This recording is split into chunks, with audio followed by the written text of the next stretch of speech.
As he went along, he saw a man blind from birth. His disciples asked him, "Rabbi, who sinned, this man or his parents, that he was born blind?" "Neither this man nor his parents sinned," said Jesus, "but this happened so that the works of God might be displayed in him. As long as it is day, we must do the works of him who sent me. Night is coming, when no one can work. While I am in the world, I am the light of the world." After saying this, he spit on the ground, made some mud with his saliva, and put it on the man's eyes. "Go," he told him, "wash in the pool of Siloam." This word meant sent. So the man went and washed, and he came home, seeing. His neighbors and those who had formerly seen him begging asked, "Isn't this the man who used to sit and beg?" Some claimed that he was. Others said, "No, he only looks like him." But he himself insisted, "I am the man." "How then were your eyes opened?" they asked. He replied, "The man they called Jesus made some mud and put it in my eyes. He told me to go to Siloam and wash, and so I went and washed, and then I could see." "Where is this man?" they asked him. "I don't know," he said. They brought to the Pharisees the man who had been blind. Now the day on which Jesus had made the mud and opened the man's eyes was a Sabbath. Therefore the Pharisees asked him how he had received his sight. "He put mud on my eyes," the man replied, "and I washed, and now I see." Some of the Pharisees said, "This man is not from God, for he does not keep the Sabbath." But others asked, "How can a sinner perform such signs?" So they were divided. Then they turned again to the blind man. "What have you to say about him? It was your eyes he opened." The man replied, "He is a prophet." They still did not believe that he had been blind and had received his sight until they sent for the man's parents. "Is this your son?" they asked. "Is this the one you say was born blind? How is it that he now can see?" "We know he is our son," the parents answered, "and we know he was born blind, but how he can now see or who opened his eyes we don't know. Ask him, he is of age, he will speak for himself." His parents said this because they were afraid of the Jewish leaders, who already had decided that anyone who acknowledged that Jesus was the Messiah would be put out of the synagogue. That was why his parents said, "He is of age, ask him." And the Old Testament reading. David, together with the commanders of the army, set apart some of the sons of Asaph, Heman and Jeduthun, for the ministry of prophesying, accompanied by harps, lyres, and cymbals. Here is the list of men who performed this service. From the sons of Asaph, Zaccur, Joseph, Nethaniah, and Azarellah. The sons of Asaph were under supervision of Asaph, who prophesied under the king's supervision. As for Jeduthun, from his sons, Gedaliah, Zerai, Jershai, Shemel, Hashabai, and Matita, 6 in all, under the supervision of their father Jeduthun, who prophesied using the harp and thanking and praising the Lord.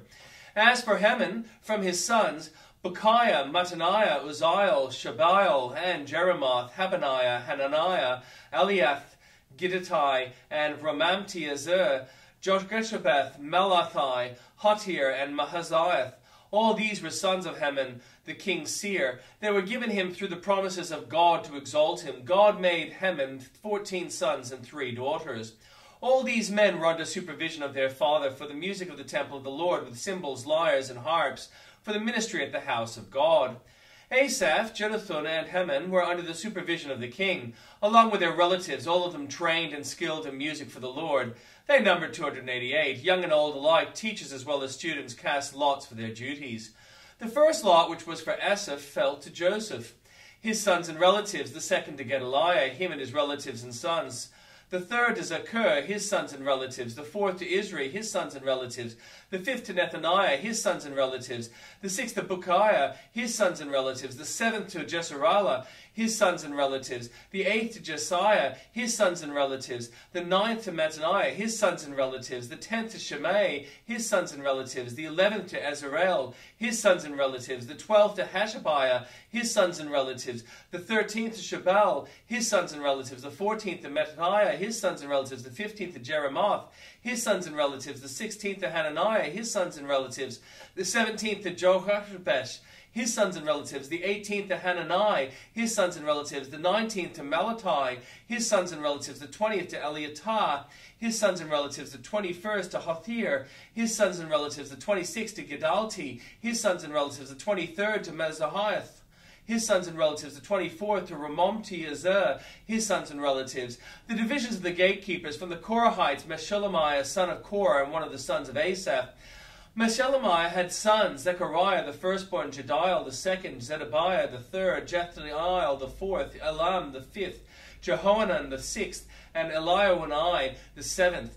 Obed-Edom also had sons, Shemaiah the first, Jehozabad the second, Jehoah the third, Zakah the fourth, Nathanael the fifth, Amiel the sixth, Issachar the seventh, and Poothai the eighth, for God had blessed Obed-Edom. Obed-Edom's son Shemaiah also had sons who were leaders in their father's family because they were very capable men. The sons of Shammai, Othni, Raphael, Ebed, and Elzabad, his relatives Elihu and Semachiah, were also able men. All these were descendants of Obed-Edom. They and their sons and their relatives were capable men and the strength to do their work, descendants of Obed-Edom, 62 in all. Meshelemiah had sons and relatives who were able men, 18 in all. Hosah the Mevorite had sons, Shimri the first, although he was not the firstborn, his father had appointed him the first. Hilkiah the second, Tabaliah the third, and Zechariah the fourth. The sons and relatives of Hosah were 13 in all. The divisions of the gatekeepers through their leaders had duties for ministering in the temple of the Lord, just as their relatives had. Lots were cast for each gate, according to their families, young and old alike. The lots for the east gate fell to Shemaliah. Thanks lots were taken for his son Zechariah, a wise counselor. The lot for the east gate fell to Shelemiah. Then lots were cast for his son Zechariah, a wise counselor. And the lot for the north gate fell to him. The lot for the south gate fell to Obed-Edom, and the lot of the storehouse fell to his sons. The lots for the west gate and the Shelketh gate on the upper road fell to Shuppim-Hosah. Guard was alongside of guard. There were 6 Levites, a day in the east, 4 a day on the north, 4 a day on the south, and 2 at the time in the storehouse. As for the courts of the west, there were 4 at the road and 2 at the court itself. These were the divisions of the gatekeepers who were descendants of Korah Merari. Their fellow Levites were in charge of the treasuries of the house of God and the treasuries for the dedicated things. The descendants of Ladan, who were Gershonites, though Ladan, and were the heads of the families belonging to Ladan and Gershonite, were Jaleel. Sons of Jaleli, Zetham and brother Joel. They were in charge of the treasuries from the temple of the Lord. From the Amramites, the Israelites, and the Hebronites, and the Uzzielites, Shebael, a descendant of Gershom, son of Moses, was the official in charge of treasuries. His relatives through Eleazar, Rehabiah, his son Jershiah, his son Joram, his son Zikri, his son and Shalomoth, and his relatives were in charge of all the treasuries for the things dedicated by King David. By the head of the families were the commanders of thousands and commanders of hundreds and the other army commanders. Some of the plunder taken in battle they dedicated for the repair of the temple of the Lord, and everything dedicated by Samuel the seer and Saul of Kish, Abner son of Ner, and Joab son of Zeruiah, and all the other dedicated things were in the care of Shalomith and his relatives. From the Israelites, Kenaniah and his sons were assigned duties away from the temple as the officials and judges over Israel. From the Hebronites, Hashabiah and his relatives, 1,700 able men, were responsible in Israel west of the Jordan for the work of the Lord and for the king's service. As for the Hebronites, Jeriah was their chief according to the genealogical records of their families. In the 40th year of King David's reign, a search was made in the records, and capable men among the Hebronites were found at Jazer and Gilead. Jeriah had 2,700 relatives who were able men and heads of families, and King David put them in charge of the Reubenites, the Gadites, and the half-tribe of Manasseh for every matter pertaining to God and for the affairs of the king. This is the list of Israelites, heads of families, commanders of thousands, commanders of hundreds, and their officers who served the king in all that concerned the army divisions that were on duty month by month throughout the year. Each division consisted of 24,000 men. In charge of the first division for the first month was Jeshobeam, son of Zabdiel. There were 24,000 men in his division. He was a descendant of Perez, the chief of all the army officers in the first month. In charge of the division for the second month was Dodai, the Alawite. Mikloth was the leader of his division. There were 24,000 men in his division. The third army commander for the third month was Benaiah, son of Jehoiada, the priest. He was the chief, and there were 24,000 men in his division.